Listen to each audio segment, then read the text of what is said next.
Welcome to an ice cold chilly Joburg today. I hope the guys down in the Western Cape survived the gale force winds. Yes, it was a massive mid-latitude cyclone that we experienced from Monday on. And yes, extremely cold temperatures up here. I hope all of you are nice and warm, tuned in for this episode. Definitely going to learn something. And once again, thank you for Liberty. Appreciate it. To give this lesson to you guys sitting at home. And just do yourself a favor, go and have a look at the Tenfold education app. Now, like I've mentioned, very chilly up here in Joburg. Cold front conditions. One of the questions you might definitely get in the final final exam. So please do and have a look at that, especially the mid-latitude cyclones. As you see, it happened in a family of cyclones known as cyclogenesis. We experienced the one last week and then the big one on Monday.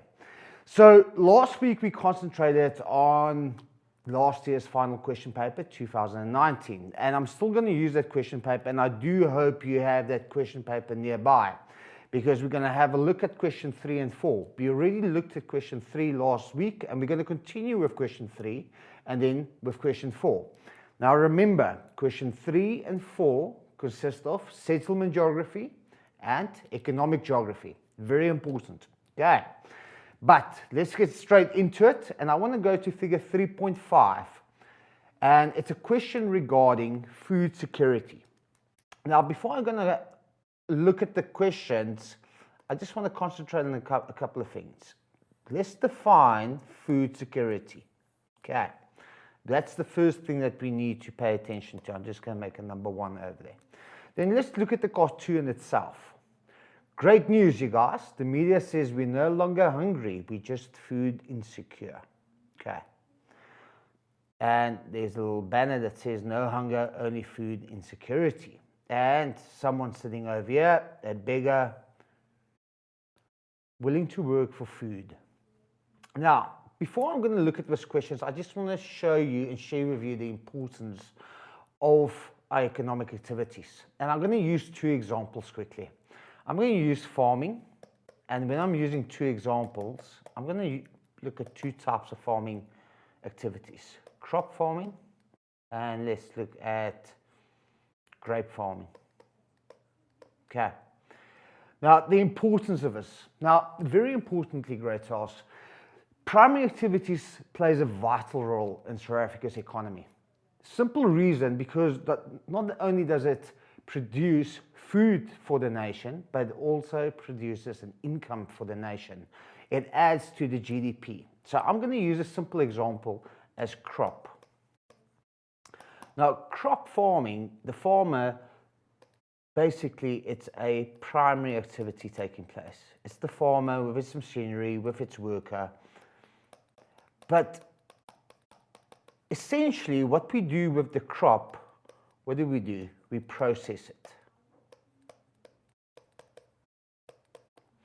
That's quite important, because processing, we know, fall under secondary activities. Secondary activities is processing, manufacturing, making. So it's not just the raw material, we're making something out of it. Vitally important. And eventually, because of the crop farming, it may lead to tertiary activity, selling the crops. For instance, maize. Okay, vital, important food for South Africans in our country.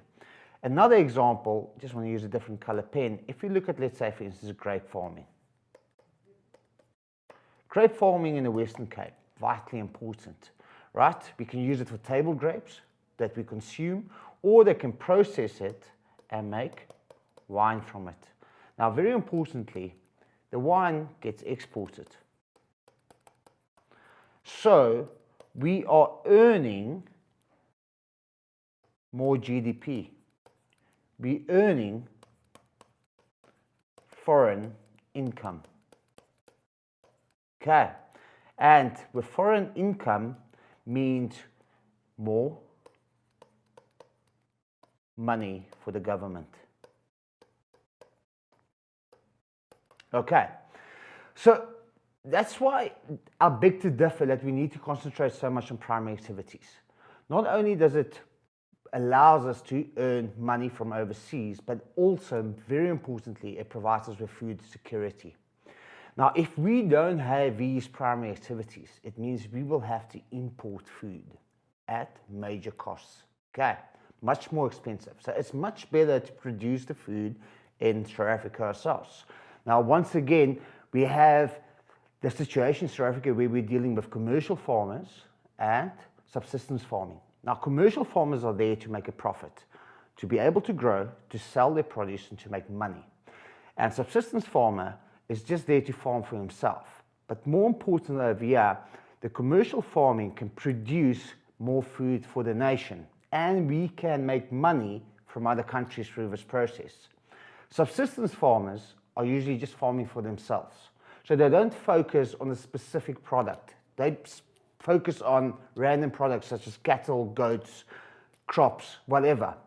But keep in mind, any natural disaster is going to be, a subsistence farmer is going to be much more worse affected by a natural disaster than a commercial farmer. Okay, but coming back to our figure, the importance of food security. Now, what does food security mean, first of all? Be very careful for this question because they might ask you about food insecurity and food security. Now, food security means that there's enough food for the nation on a daily basis. Food insecurity means we don't have enough food to provide for the population. Now, grade 12s, it's so relevant in the situation that we are right now, this COVID-19 storm that we are stuck in. Okay, what's happening? People lose their jobs. Unfortunately, people get unemployed, retrenched, right? Because of the current climatic conditions, economic conditions. What eventually happens? People can't buy food. So what does it mean? Food insecurity. Okay. It means people don't have enough money to buy food. So it's a massive problem. Okay, big problem that we're going to experience in the next coming of weeks. But if we look at the cartoon, great news, guys. The media says we're no longer hungry, just food insecure. Now that means insecure means not enough food. That's a scary reality. Okay, once the economy goes down, less food are being produced. Okay, interesting. Let me just quickly explain this chain reaction that's taking place. Let's start with the taxis. Okay, I'm going to give you an example with food security. These taxis were striking because keep in mind, they've got loans to pay. If they can't fill up their taxis with passengers, they can't pay their loans. Now, if people can't go to work, they don't need taxis. Now, if people can't go to work, it means they're not earning an income. Now, you need to keep in mind what's happening over here. And I want you to see, it's a vicious cycle. It's almost similar to the poverty cycle. And I just want to show you, no more money being earned means what happens? People don't spend more money. Now, if people don't spend more money, what happens? Big companies such as Game, such as Massmart, who owns Builders Warehouse. If people don't spend money, what happens? They're going to start retrenching people. So that means more people are going to lose their jobs eventually. So this has got a direct and indirect impact on all three of the sectors. We're talking about the primary, the secondary, and the tertiary. Now let's assume, for instance, people can't buy sugar. Now, first of all, the primary activity is the sugar farmer. The processing of the sugar, so if sugar cane turns into sugar, that's sugar mills. So if people don't buy sugar, what happens? People are getting retrenched from secondary activities. It means less sugar are being sold, so the farmer is going to earn less money. It means he can't pay his wages, so it means he needs to retrench people as well. So it's a vicious cycle that's happening, especially in this difficult times of COVID that we're experiencing right now. And this may lead to food insecurity. It's not only the primary sector that's going to be influenced, but it's also the secondary sector, the tertiary sector is also going to be influenced by it. And on the end of the day, if we sell less goods to the consumer, it means the government earn less money.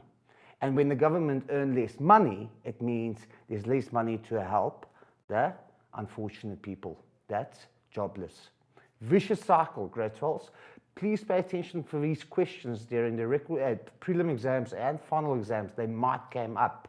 But just to understand the concept around food insecurity, okay, it's not only developing countries, but also developed countries that can struggle with it, especially with a pandemic like we're experiencing right now. But let's get back to the question itself. So we need to go and look at figure 3.5, so it's a question about food security. And if you've got your question paper with you, the first question is 3.5, refer to the cartoon and figure 3.5. Now the first question, what is food security? I've mentioned it to you. It's when you have enough food on a daily basis, but let's just write it down. Okay, define food security. When a country is able to provide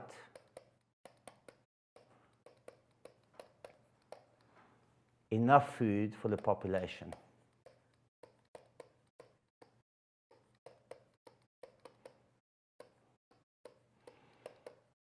Okay, now keep in mind, grade 12s, we're just talking about extraordinary conditions, what's happening with us today with the pandemic. But keep in mind, many other factors can play a role in food security. For instance, droughts, El Nino, as an example, floods.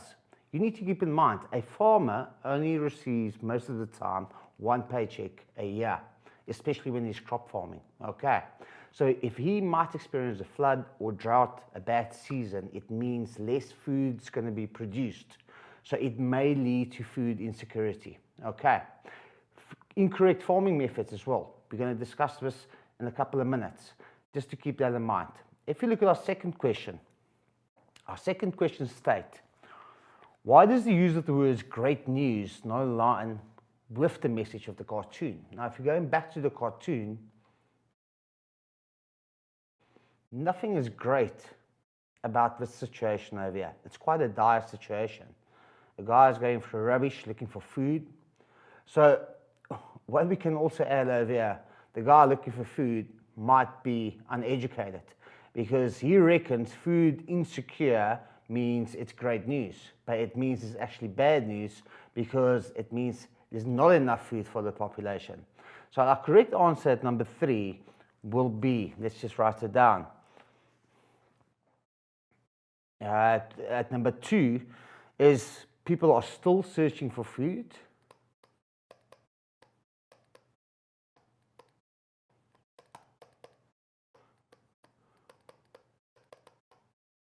In rubbish dumps.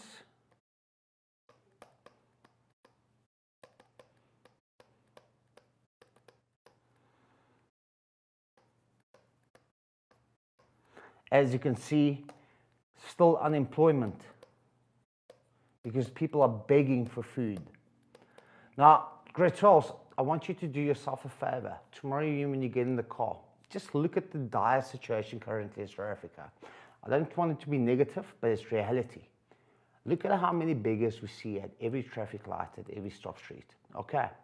So we are definitely experiencing food insecurity because of this pandemic that we are experiencing. So unemployment is high.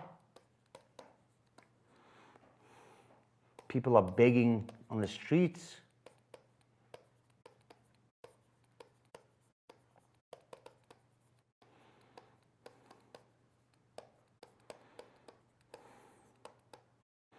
And people still don't have access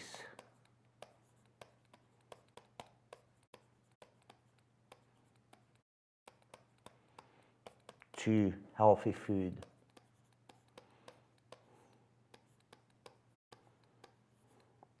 Okay, now if we quickly look at question number 3, and it states, even if there was food security, why will it not help the people in the cartoon? Okay, now when we assume if there was food security, why will it still not help the people in the cartoon? Because as you can see, they're still unemployed. Let's just go back to the cartoon over here. Okay. As you can see, people living in boxes in the cartoon, people are unemployed, whoever posts they're willing to work for food. Okay. So unfortunately, when we look at situations like this, like I've mentioned to you, this cycle of poverty that we are currently experiencing, because there's a high unemployment in South Africa. Okay, second reason, they might not be able to afford food. So let's just say afford food, it's too expensive.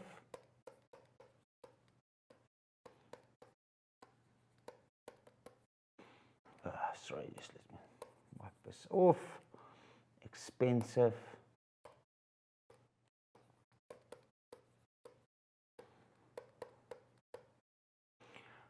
Or, last but not least, inaccessible to them. So some of these people might not have the opportunity to have accessibility to food. Now, if you look at our last question, in a paragraph, discuss ways to improve food security in South Africa. So what can we do as a nation? What can we do as a community to improve food security in South Africa? Now, we've mentioned this before a couple of weeks ago when we look at the informal sector. The informal sector is vitally important. When we talk about the informal sector, we're talking about spaza shops. It's the shops next to the roads, providing fruit and veg. Okay, even though they are not registered by paying tax, these guys contribute much to the economy. They reduce food insecurity, providing food to local communities. So what else can we do? There's so many things that we can do. For instance, we can teach people how to farm, how to provide food for themselves. Sustainable livings, for instance, doing small vegetable gardens, doing small fruit gardens. Okay, be subsistently, like subsistence farmers. So let's just quickly write a couple of down that we can use. Okay, first of all, we can go and have a look at GM crops. Okay, let me just quickly explain GM crops to you. Genetically modified crops. Okay, they basically use genetics from different plants to make sure the crops will succeed during time of drought or during flooding. Okay, so it makes a crop, for instance, more frost resistant. Usually we're in the areas such as the Highveld, we experienced major frost last night up in Joburg.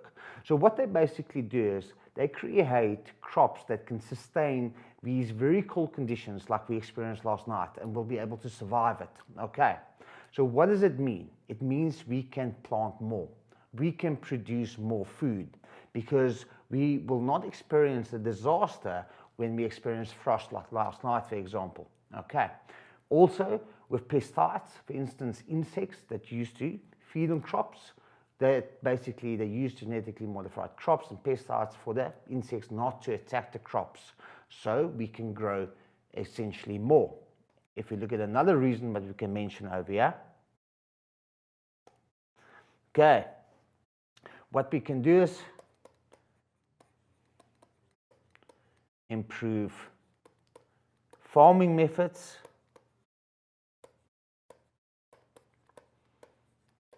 Now, when we look at farming methods, I'm just going to write a couple of examples that we do make mistakes in. We over-cultivate. We do monoculture. I'm going to explain both to you. I just want to write it down here. Over-cultivate. Now, to explain it to you, if you're a cattle farmer and this is your farm, what you're going to do is you're going to divide your farm into camps. So as soon as the cattle, what they basically do over here, you send your cattle from one day to the next camp. Because what you want to do, sorry, excuse my pun, it's not over-cultivate, it's overgraze.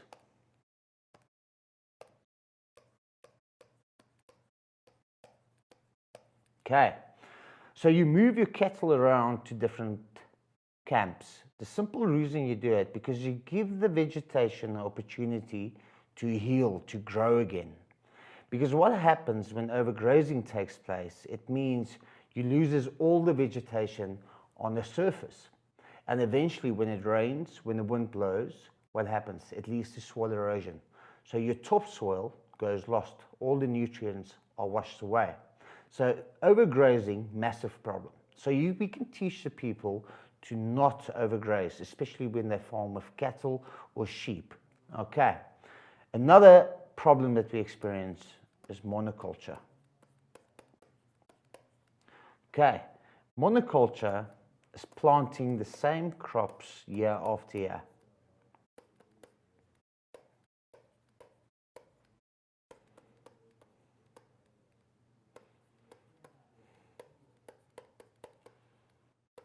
Okay. The simple reason why we don't want monoculture taking place, because it removes the same nutrients year after year out of the soil, and eventually that will lead to soil degradation. So it means the soil quality is not going to be the great anymore. So what we need to do, we need to change our crops, okay, to keep the soil persistency and nutrients in the soil. Very important. Okay.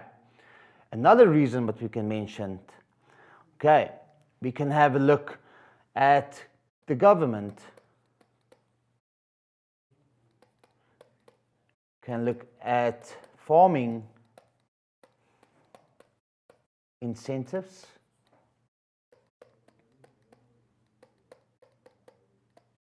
Okay, especially to protect small-scale farmers.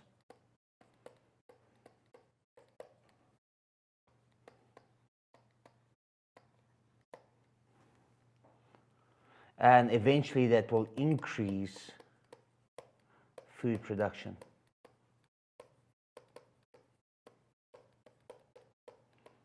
Okay, so government just provide them with incentives, for instance, machinery, with seeds, to just give them a hand, to just get basically going, okay, and eventually provide those small-scale farmers with food security.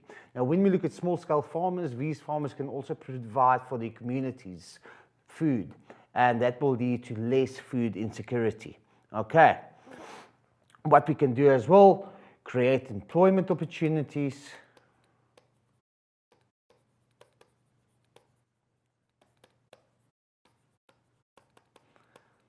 Now, this is quite a straightforward one. Create employment opportunities that will lead to food security.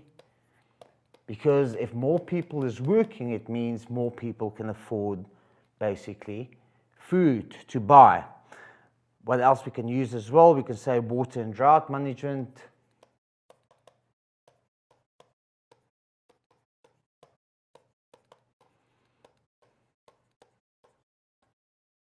Okay. Meaning with water and drought management, what we need to do, and we need to rely on the government over here, and we need to look at plans. So how can we recover after floods or after droughts that we experience? So very importantly, when we look at droughts, most of South Africa experience seasonal rainfall. Okay. Now, if we look at the situation where Cape Town find themselves in, a couple of years ago, 2018, Cape Town experienced one of the worst droughts ever. Okay. In comparison today, dams are full, it's looking good, excellent news. But they've experienced a massive drought 2 years ago because of El Nino. Now, we need to plan ahead. We also call it disaster management plans. So what we need to do is we need to maybe irrigation systems, building dams, storage waters, such as that. Okay, boreholes, for example, to be able to obtain water to keep the farming going. Okay. If the farming is not going, it means we might experience food insecurity. So disaster relief management, vitally important. Water drought management, vitally important. Okay. And lastly, what we can also mention, we can mention convert subsistence farming to commercial farming. Okay. Now, we've mentioned it before. When we look at subsistence farming, it's farming just for yourself and your family. Commercial farming is there to make a profit, to farm even more. So the reason for that is when you're a commercial farmer, what do as well? You create employment opportunities. So that means people can go, when employment opportunities arise, what happens? People can afford food. Okay, so much better than subsistence farmers. Like I said before, a couple of minutes earlier, subsistence farming, if drought or flooding takes place, everything is gone. Okay, whereas commercial farming, there's a better chance of recovering than subsistence farmers. Okay, that's the question regarding food security. Now please, Great Charles, food security when there's enough food for the nation on a daily basis. Food insecurity when there is not enough food on a daily basis. Remember that key concepts.